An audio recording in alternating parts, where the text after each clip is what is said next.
लड़का, अगर कोई बदमाश टकर गया तो मैं किस किस से लड़ूंगा, और सच्ची बात ये है मुझे तो लड़ना भी नहीं आता। आरजू जी भर के से छुई थी। वहीं करीब में दूर एक लाइट जलती हुई नजर आई, लेकिन फासला तकरीबन 1 मील का था। आरिस कहने लगा, वो देखो, मुझे लग रहा है वहां कुछ आबादी है, हम रात वहां गुजार सकते हैं। आरजू गाड़ी से नीचे उतर गई। आरिस ने धक्का लगाकर गाड़ी को किनारे लगाया। बारिश बहुत तेज थी, इसलिए दोनों ही पानी से भीग चुके थे। सर्दियों की पहली बारिश थी, और ऐसा कभी भी आरजू के साथ इत्तेफाकन भी नहीं हुआ था, इसलिए उसे बहुत सर्दी लग रही थी। वहां तक पहुंचते पहुंचते उसके पांव शल होने लगे थे। आरिस, मैं और आगे नहीं जा सकती। लेकिन आरिस कहने लगा, मैं क्या करूं, अब आपने इतनी पाबंदियां लगाई हैं मुझ पर, मैं तो आपको गोद में भी उठा कर नहीं लेके जा सकता।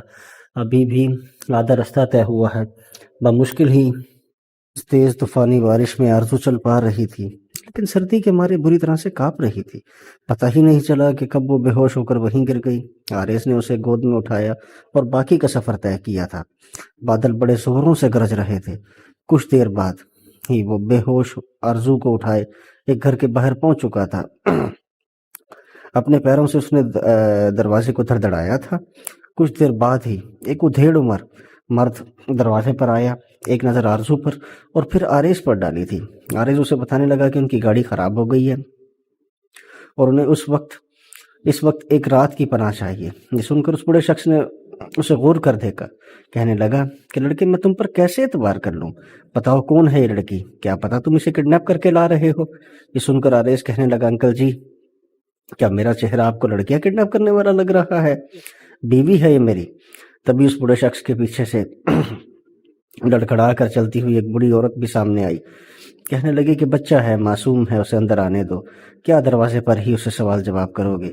उस खातून ने आरिस को एक कमरा दिखाया था। फौरन ही उसने जब आरजू के माथे पर हाथ रखा तो कहने लगी कि अरे अरे, इसको तो बहुत तेज बुखार हो गया, इसके कपड़े तब्दील करने दो। रुको, मैं तुम्हें सूट देती हूँ, इसे पहना दो। ये सुनकर आरिस का चेहरा सुर्ख हुआ था। वो उसे कमरे में ला चुका था और सोफे पर ही नीम दराज कर गया। उसके हाथ पांव सहलाने लगा, मगर आरजू तो बस नीली पड़ती जा रही थी। इस खातून ने अपने नाप का खुला सूट लाकर दे दिया था और वो दरवाज़ा बंद करके जा चुकी थी। उस ठंड में फिर बहकते जज्बात आरजू को यूं बेहिजाब देखकर फिर उसके भीगे हुए वजूद पर नजरें दौड़ाते हुए आरिस का दिल तो जैसे मचल ही चुका था। उसने धीरे धीरे उसके वजूद से गीले कपड़ों को अलग किया था और उसे दूसरे कपड़े पहना दिए थे, मगर इस बीच जो कुछ गुस्ताखियां उसकी आंखें कर चुकी थी, वो चाह कर भी वो मंजर नहीं भूल सकता था। कपड़े तब्दील करके वो उसे बेड पर लेटा चुका था और अपने ऊपर कंबल भी दे चुका था। लेकिन आरजू तो बस कहाँ पे जा रही थी। जैसे वो इसे बेड पर लिटाकर वहां से हटने लगा तो आरजू ने उसका हाथ पकड़ लिया और अपनी जानिब खींच कर कहने लगी, मुझे बहुत ठंड लग रही है, प्लीज़ हीटर ऑन कर दो। मुझे सीने में शदीद दर्द हो रहा है, मुझे सांस लेने में मुश्किल हो रही है। और जिस तरह से अटक अटक कर बोल रही थी, आरिस भी थोड़ा परेशान सा हो चुका था। फिर कहने लगा, तुम्हारा आलीशान महल में घर नहीं है जहां पर तुम तो तुम खुद को हाथ भी नहीं लगाने देती, वरना मेरे पास बड़े तरीके हैं तुम्हें गरमाइश देने के। आरजू बस बेहोशी की हालत में बोली थी कि बस कुछ भी करो, मेरी ठंड को कम कर दो। वो दरवाज़ा लॉक करके उसके पास लेट चुका था। पहले उसकी कमर पर हाथ फेरता रहा, उसके हाथों की हथेलियों को मसलता रहा, लेकिन धीरे धीरे वो अपने आप पर काबू खोता चला जा रहा था। कंफर्ट में उसके करीब ही लेट चुका था, उसे मुकम्मल तौर पर अपने हिसार में ले चुका था। बेसाख्ता उसकी नजरें आरजू के कपकपाते हुए नीले होठों पर गिर गई थी। वो कुछ करने से खुद को रोकना चाहता था, लेकिन जानता था कि अगर आरजू को होश आ गई तो वो वावेला मचा देगी। मगर अगले ही लम्हे आरेज उसके लबों पर झुक चुका था और उसके बाद वापसी के सारे दरवाजे तो जैसे बंद ही हो चुके थे। वो मजीद उसके वजूद पर हावी होता चला गया और उसके वजूद पर गरमाइश उतारने लगा। पूरी रात 2 बार वो आरजू के वजूद पर अपनी छाप छोड़ चुका था और वो बेसुध सी पड़ी, किसी तरह की कोई मज़म्मत नहीं कर पाई थी। धीरे धीरे आरजू का टेम्परेचर भी नॉर्मल हो चुका था और वो वहीं उसके करीब ही लेट गया था। अगली सुबह आरजू की ही पहले आँख खुल गई थी। गहरी नींद सो रही थी جب باہر بادل گرجنے کی آواز آئی تو وہ ہڑبڑا کر آنکھ کھولی تھی۔ اپنے وجود پر وزن محسوس کر کے جب اس نے آنکھیں کھولی تو اگلے ہی پل غصے سے سرخ لال ہو چکی تھی، کیونکہ آریز اسے اپنی باہوں میں بھر کر گہری نیند سو رہا تھا۔ غصے سے اس نے دھکا دیا تھا، اس کے پیٹ میں اپنی ٹانگ ماری تھی۔ کہنے لگی کہ ہاؤ ڈیئر یو، تم نے میرے قریب آنے کی کوشش کیسے کی؟ تم میرے بیڈ پر سو کیسے سکتے ہو؟ 2 ٹکے کے انسان۔ آریز کی بھی آنکھ کھل چکی تھی، اس بار اسے شدید غصہ آیا۔ کہنے لگی کہ او اچھا محترمہ اپنی اصل حالت میں واپس آ چکی ہے۔ ابھی بھی اسے چکر آ رہے تھے۔ کہنے لگی کہ کیا کیا کیا تم نے میرے ساتھ؟ تم میرے بیڈ پر کر کیا رہے ہو؟ میں کہاں پہ ہوں؟ آریز بھی تڑپ کر کہنے لگا، مر چکی ہو، جہنم میں ہو، مبارک ہو۔ آرزو سے تڑپ کر کہنے لگی، جہنم میں بھی مجھے تمہاری شکل دیکھنی پڑے گی؟ او مائی گاڈ۔ آریز کہنے لگا، میاں بیوی ہیں ہم، اب کیا میں بیڈ پر نہ سوتا تو پھر کہاں سوتا؟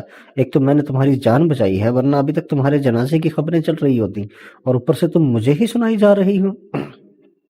آرزو اٹھ چکی تھی، لیکن اسے ایک عجیب سا احساس ہو رہا تھا۔ اگلے ہی لمحے وہ اٹھی اور آریز سے کہنے لگی، تم نے میرے ساتھ کچھ کیا تو نہیں ہے؟ وہ نظریں پھیر چکا تھا۔ کہنے لگی، کیوں تم دودھ پیتی بچی ہو، تمہیں کچھ پتہ نہیں چل رہا؟ اس کی یوں بار بار بدتمیزی سن کر آرزو مزید آگ بگولا ہو رہی تھی، لیکن اس گھر میں رہنے والے 2 بزرگوں کے سامنے انہیں اپنا یہ رویہ ٹھیک رکھنا تھا۔ ناشتہ کرنے کے بعد دونوں باہر آئے تو موسم کافی صاف ہو چکا تھا۔ وہ وہاں سے اسے سیدھا واپس گھر لایا تھا، اور ہاسپٹل سے وہ ہو کر آ رہی تھی۔ دوا لینے کے بعد وہ سو چکی تھی۔ گزشتہ رات جس طرح کا واقعہ پیش آیا تھا وہ کمال صاحب کو بتا چکا تھا۔ اگلے 3 روز تک آرزو آفس نہیں گئی تھی۔ اسے کافی کمزوری ہو چکی تھی، اور اس دوران کمال صاحب نے بزنس کا اچھا خاصا حصہ اس کے سپرد کر دیا تھا، کیونکہ وہ اس کی بیٹی سے بھی اچھا بزنس سنبھال رہا تھا۔ جو بھی میٹنگ اس نے کی تھی سارے پروجیکٹس انہیں مل چکے تھے، کیونکہ وہ بڑے اچھے سے ہر ایک چیز ایکسپلین کرتا تھا۔ یوں جب تک آرزو آفس نہیں تھی، کمال صاحب سارا کام داماد کے سپرد کر چکے تھے۔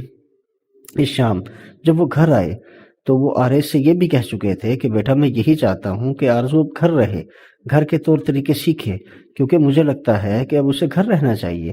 تم جیسا ایک ہونہار محنتی لڑکا اس کا جیون ساتھی بن چکا ہے، اب تم دونوں کو اپنی زندگی خوش دلی سے آگے بڑھانی چاہیے۔ باقی بزنس تو بے شک میری بیٹی کا ہی ہے، اور تم اسے ترقی کی بلندیوں تک پہنچا رہے ہو۔ وہ یہ باتیں کر ہی رہے تھے جب آرزو اپنے کمرے سے باہر آئی تھی۔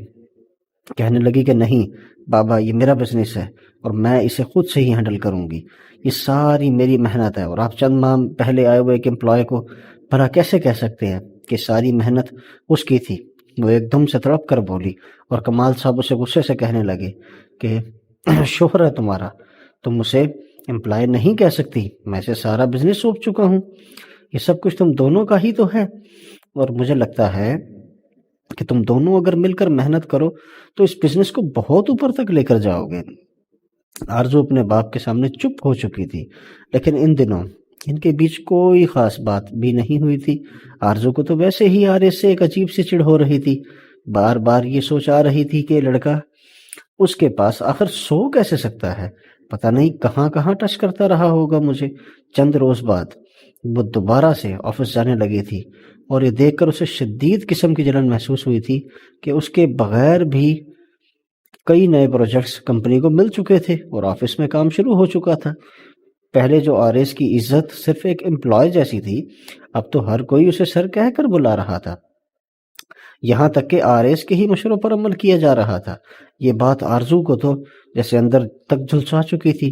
غصے سے اپنے آفس میں اس نے آریز کو بلایا اور کہنے لگی، تم یہی چاہتے تھے نا میں چند روز کے لیے گھر کیا رہی، تم نے تو میرے آفس پر ہی قبضہ کر لیا۔ آریز تھوڑی کے نیچے ہاتھ رکھ کر ٹانگ پر ٹانگ چڑھائے بیٹھا تھا، تو اس کی باتیں سن رہا تھا۔ وہ کہنے لگا، میں اپنی محنت سے اس مقام تک پہنچا ہوں، اور آپ کے باپ نے خود میرے حوالے ہی سب کچھ کیا ہے، مجھے کیا ضرورت پڑی ہے اس پر قبضہ کرنے کی، جب ایک پلیٹ میں سجا سجایا مجھے سب مل چکا ہے۔ اور آئندہ کے بعد تم بھی مجھ سے ذرا ٹھیک لہجے میں بات کرنا، کیونکہ اب میں اس کمپنی کا باس ہوں، کوئی عام امپلائی نہیں۔ آریز کو بھی اسے چڑھا کر خوب مزہ آ رہا تھا۔ وہ غصے سے